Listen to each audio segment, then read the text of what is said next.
Okay, so we're going to see two new sorting algorithms in this lecture, counting sort and Radix sort. Radix sort is actually an extension or an application of counting sort. And both of these are for sorting integers. So formally speaking, you are given a set of n items, so n is the input size, and each item is associated with an integer value, okay, within the range 0 to k minus 1. So k is also a given parameter and k is an integer. And the task is to sort these items with respect to the associated values. Here is a small example. You are given a set of or an array of items, 8 items, item 1, item 2, item 3 up to item 8, and these are the values associated with them. So the input size n is 8, the range is 0 to 5 because 5 is the largest number, and k is 6. So we can apply any of the sorting algorithms we have learned so far, and the best one was merge sort. Merge sort, and the time complexity is n log n. Okay, and remember that merge sort is a comparison based sorting algorithm, and this is the best you can hope for in that model. Okay, so n log n is optimal essentially in the comparison based model, which means we don't have any restriction on the input to apply comparison based sorting algorithms. As long as we can compare two items and figure out which one should go first in the sorted order, we can apply merge sort. Okay, so merge sort is pretty general in that sense, but here, as you can see, the input is more restricted because they are integers and they are from a bounded universe. So therefore we hope to design more specialized algorithms for these kind of specialized inputs. Okay, specialized algorithms that runs faster. And that's exactly where we are going with counting sort and Radix sort. So actually counting sort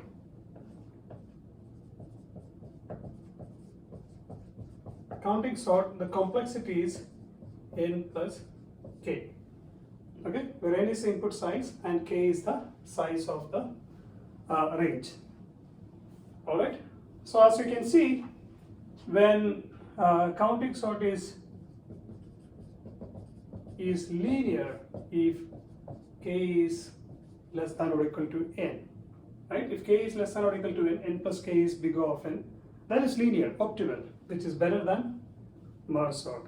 Okay, and perhaps in most of the real world applications, we might be dealing with integer values. So in that sense, counting sort is very useful. But you can see that if k is larger than n, for example, let's say k is roughly, let's say n cube. So in that case, counting sort will take n cube time, cubic, which is worse than merge sort, right? What if k is something like n raised to 6? Again, counting sort is worse than merge sort, okay? So that is where the next sorting algorithm comes, which is Radix sort, okay? The complexity of Radix sort is n multiplied by log k divided by log n, and I'm putting a ceiling here, big O. Okay?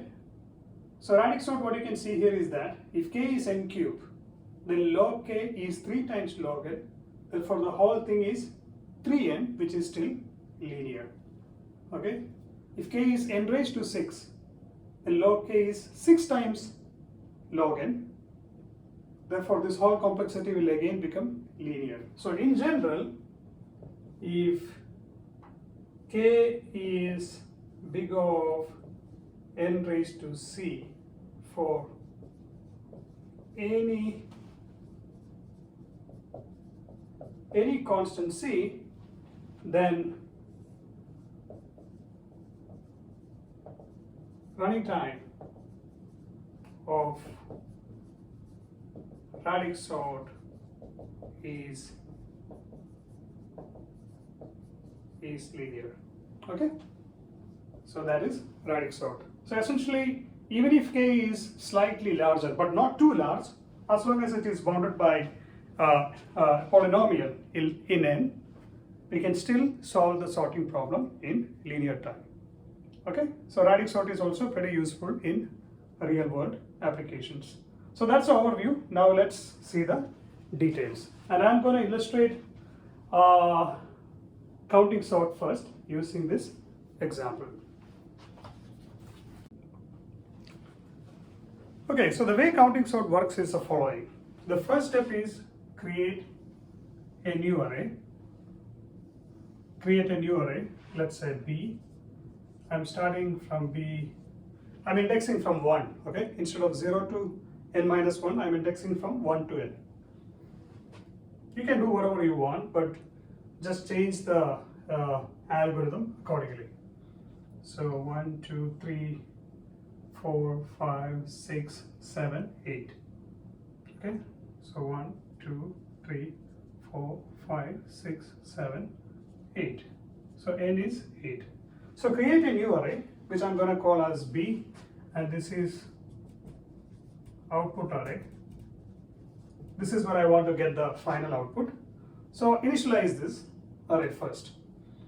The next step is you're gonna go through this array once and get the count or the frequency of each value. Okay, so we know that there are only 6 different values possible. There are only 6 different values possible. So let me create an array called count array. Count array, that's a C, starting from 0 to k minus 1 in such a way that Ci is the number of i's in A. Number of i's in A. So, for example, in this case, you have 0, 1, 2, 3, 4, 5. Okay, so we can just go through this array and count how many zeros are there. We don't have any zeros. How many ones are there? We have 2 ones. How many twos? There are 3 twos. How many threes? 2. We don't have any 4s and 1 5. So that is a count array. So get all these counts first. The next step is basically we are going to reserve space for the items. Okay, so how many zeros are there? We don't have any item with value 0, so forget about 0. And we know that there are 2 items with value 1. So I will reserve the first 2 locations for items with value 1. Now I see there are 3 items with value 2. So I'm going to reserve the next 3 spots for items with value 2. Now I see there are 2 items with value 3. So let me reserve these 2 locations for items with value 3. We don't have any item with value 4, so forget about 4, and we have 1 item with value 5. Okay, so that is the first step. First step is get these counts. The second step is reserve these spots, reserve these regions for items corresponding to specific values. Now the final step is simply go through this array, go through this our original input array. Whenever you see an item, you just put it in the right, take that item and put it in the appropriate region. Specifically, put that item at the first empty location within the correct region. So what I'm saying is, first you see an item with value 3 and this is item 1. So we know that this item has to go to this region. You look at where is the first empty spot. So this is the first empty spot. So you have to just move this item here. So I1 should go here. Now I see I2 has a value 1, so it has to be in this region. So let me just put it here, I2. Now there is I3 has a value 2, so I3 has to be here. Now I4 should go here, I5 should go here. Now this guy should go here, I6. Now I7 should go here, and last I8 should be here. Yeah, that's essentially the algorithm. So we just put it at the appropriate region. All right, so this is the illustration of this algorithm. Now we need to see this more formally. Okay, so I'm going to write the pseudocode more formally.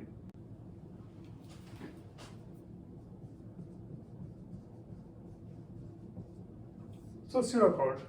So first step is get this count array. For that,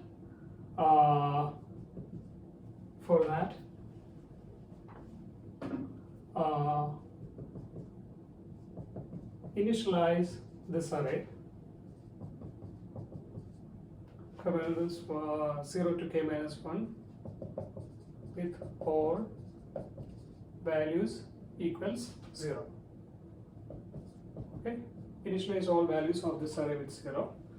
Now for j equal to 1 to n, basically I'm scanning this array. If aj equal to I, then ci plus plus. Okay, so whenever you see an item with value 1, you just increment the corresponding counter. So this way I'll get all the counts. Next step is, once I get the counts, when I say I want to reserve these ports, I essentially want to create some pointers which point to the first empty location within the region. So initially I need to have a pointer corresponding to, let's say, P0. P0 corresponding to the value 0, and this is actually P1 as P1 is also pointing to this value. Yeah, I have this region is P1, right? So I need to have P1 pointing to here. I'm just showing the initial setup. So P2, the pointer 2 should be pointing to this location, the pointer 3 should be pointing to this location, and the pointer corresponding to 5 should be pointing to this location in the beginning. So as we run the algorithm, this pointer has to move to the next empty location. So that's how I need to get the pointers. All right, to get the pointers, this is what I'm going to do.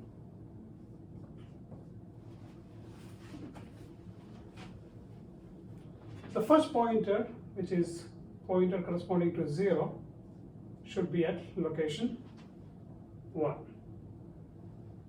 Okay, then for j is equal to 1 to n, or not j equal to 1 to n, for j is equal to 1 to k minus 1, pj is equal to pj minus 1 plus cj minus 1. Okay, so essentially pointer 2 is essentially pointer 1 plus the number of ones. Similarly, pointer 3 is the location corresponding to pointer 2 plus the number of 2's. Okay, so this algorithm will give us all the values corresponding, all the values of, all the location where the pointers has to point initially. Now the third step is, just scan our original array once and populate the values at the appropriate location.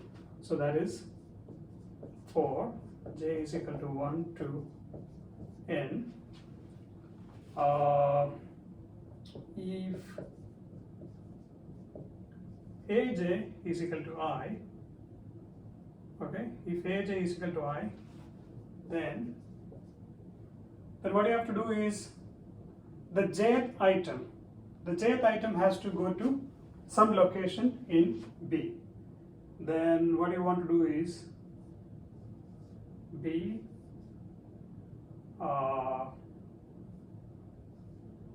PI gets the ith item, right? Sorry, the jth item should go to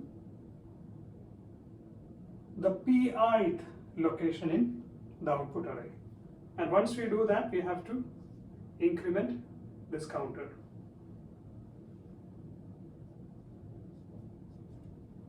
Yeah, so that's the algorithm. All right, this is the algorithm. Now let's analyze the running time. The first step is essentially initializing an array of size k. Then you are going over both of these arrays simultaneously and getting some values. So this step takes n plus k time. Now this step is simply going over the array C, that is O of k, and the last step is going over the initial array A, as well as you want to yeah, so that's it, right? Yeah, in the worst case, last thing also, let me say n plus k. Therefore the whole time complexity is n plus big of n plus k.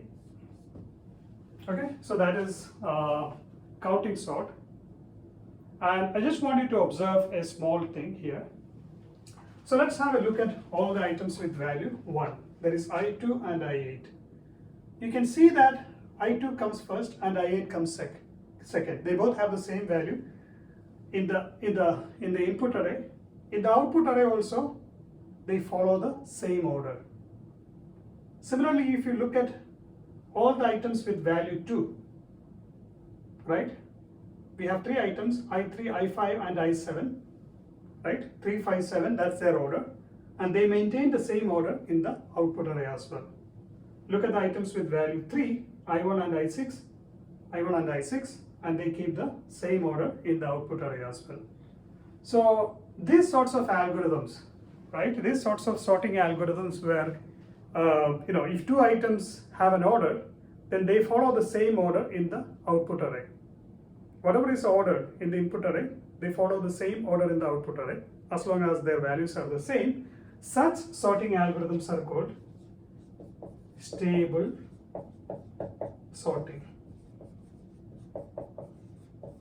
Such algorithms are called stable sorting, and counting sort is a stable sort.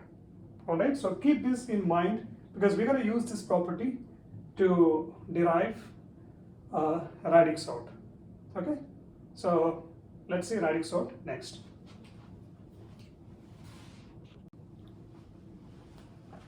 Okay, so before we start Radix sort formally, I want to show you a small example. Suppose I want to sort these numbers. I have 5 numbers here, and these are 3-digit numbers.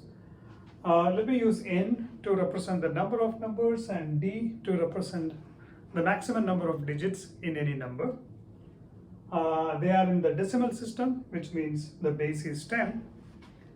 The usual way of sorting is the following. You will first compare the most significant digit of all the numbers, and you will sort them accordingly, right? Then those numbers with the same most significant digit will be sorted with respect to the second most significant digit. Now, numbers which are the same with respect to the first digit as well as the second digit, first most significant digit and the second most significant digit, will be sorted with respect to the third most significant digit. That is how we usually sort numbers. Here, I'm going to show you a new sorting algorithm, which is the following. Instead of starting from the most significant digit, we will start from the least significant digit. So exactly the algorithm works as follows. You will consider the least significant digit of all the numbers, and you will sort them with respect to the least significant digit. That is the first step, or the first round. Let me call it as round 1. is sort these numbers with respect to the last digit. So the result of that sorting will be 9 to 1, 6, 4, 2, 3, 4, 8, 3, 2, 8, and 1, 6, 9. Okay, so that is the first step. The second step is the following. Consider the second least significant digit. Okay, then you sort these numbers with respect to those digits.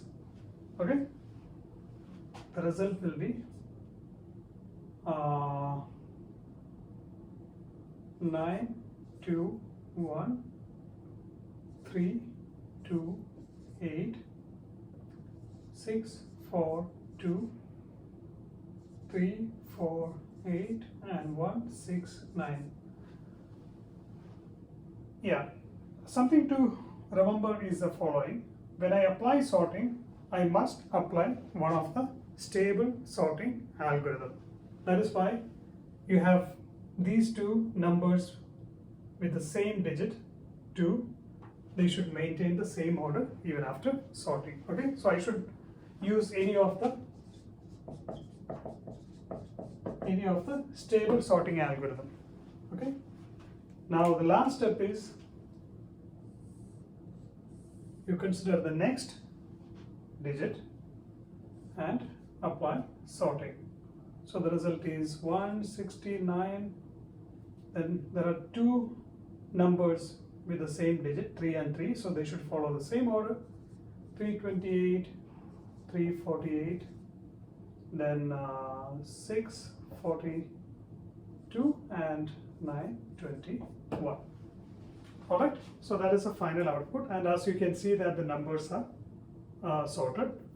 So that is round 1, this is round 2, and round 3, basically round D. Okay, so the algorithm is simply the following. For I is equal to 1, 2, 3, etc. up to D, essentially D rounds, sort, essentially stable sort with respect to ith least significant digit. Okay, so this is the algorithm. This is the algorithm. Next we need to see what is running time. So this algorithm works in D rounds, and in each round this is essentially a counting sort of n numbers, and the numbers are between 0 and b minus 1. Therefore, each round takes n plus b time, and we have D rounds. Therefore, the total running time is this. Okay, so the last thing to show is why this algorithm works, or the correctness. To prove correctness, I'm going to make a small claim.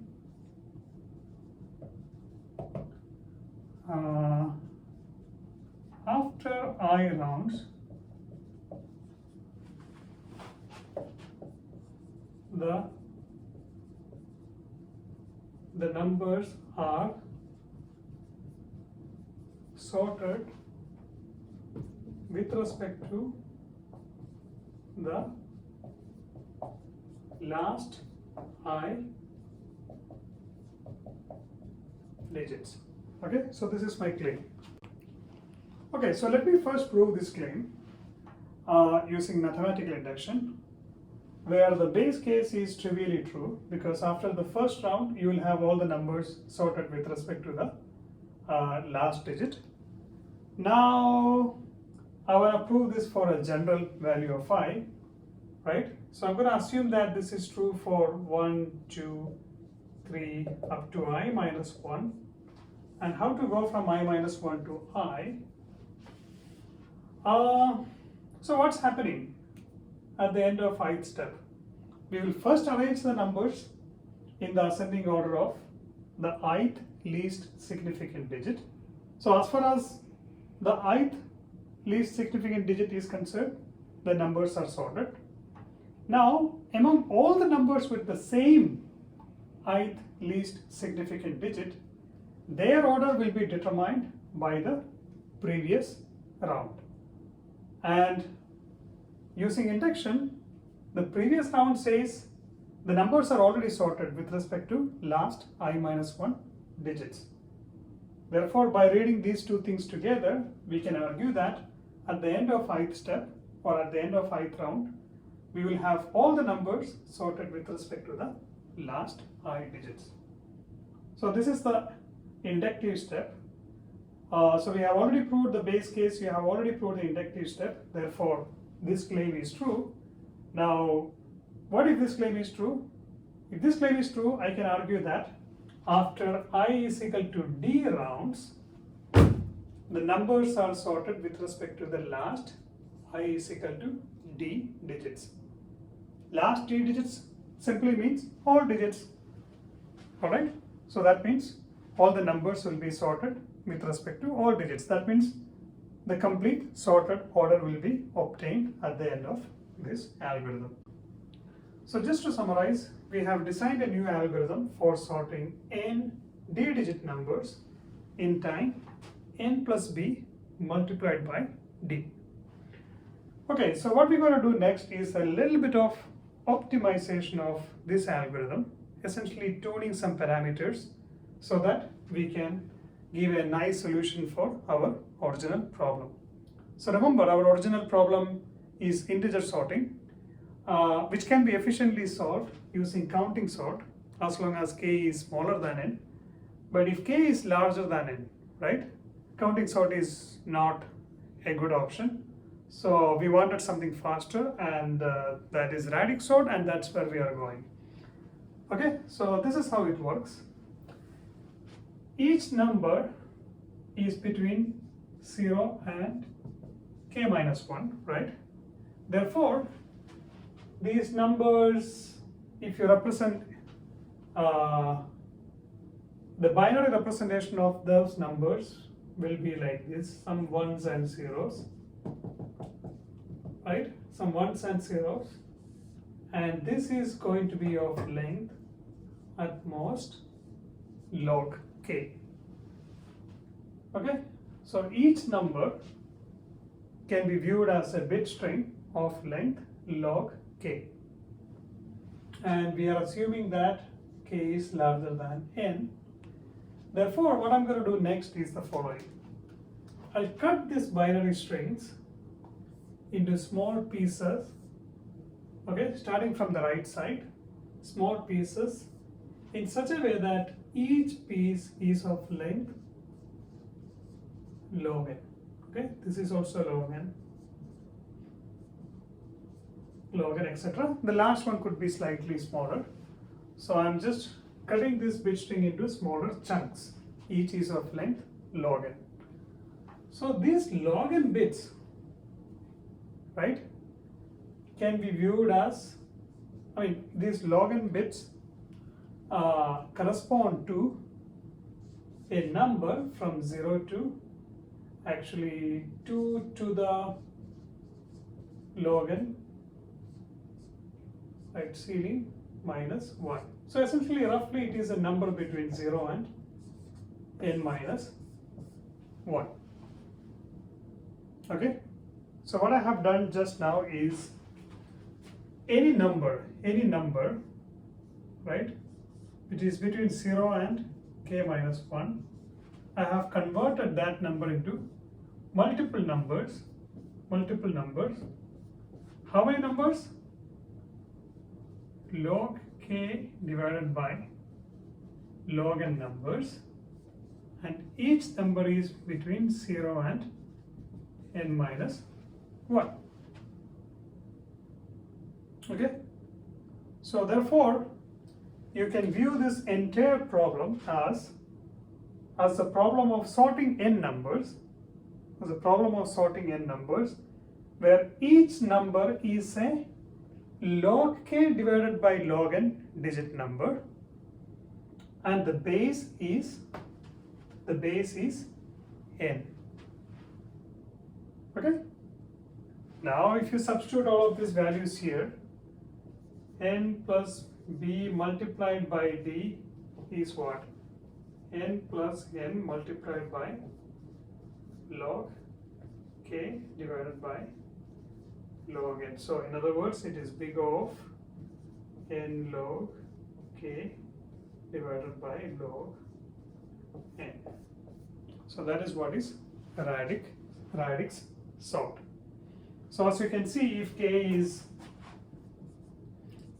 is less than or equal to n raised to c for any c which is a constant, this running time is big O of n, which is pretty nice. Okay, so that's the end of radix sort.